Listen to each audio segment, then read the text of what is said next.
Naging makulay ang buhay at karera ng yumaong aktres na si Jacqueline Jose. Pambihirang pag-aarte kasi ang ipinamalas ni Jacqueline sa bawat papel na kanyang ginampanan.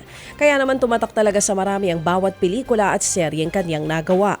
Nagsimula siyang makilala sa showbiz noong taong 1984 sa pelikulang Chicas kasama sina Ray P.J. Abellana at Lovely Rivero. Sinundan pa yan ng iba't ibang classic film tulad ng White Slavery at Takaw Tukso.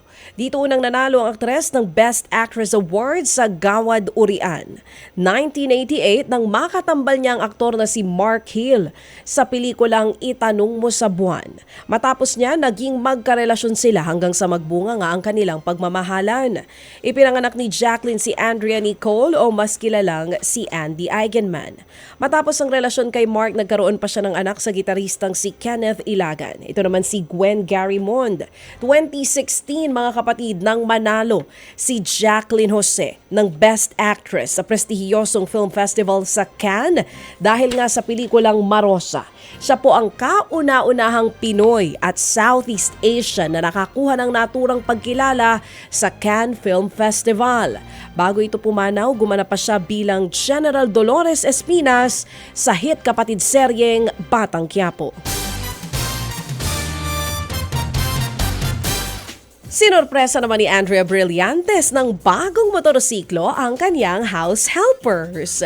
Sa kanyang vlog, ikinuwento ng aktres na close talaga siya sa kanyang mga personal assistant at helper. Naiyak nga po ang isa sa helpers ni Andrea, si Ate Riza at si Ate Isabel, nang ibigay sa kanila ng aktres ang kanilang bagong motorsiklo. Proud naman ang fans ni Andrea dahil sa ginawa ng aktres. Maglalabas po ng bagong awitin si BTS member V. Inanunsyo ito ng music label ng grupo na Big Hit Music. Purong English ang song na pinamagatang Friends. Pop soul na may halong R&B ang genre ng kanta na siguradong tatangkilikin ang kanyang fans. Sa March 15 po ito ilalabas. Noong 2023, inalabas na ang solo debut album ni V na Layover.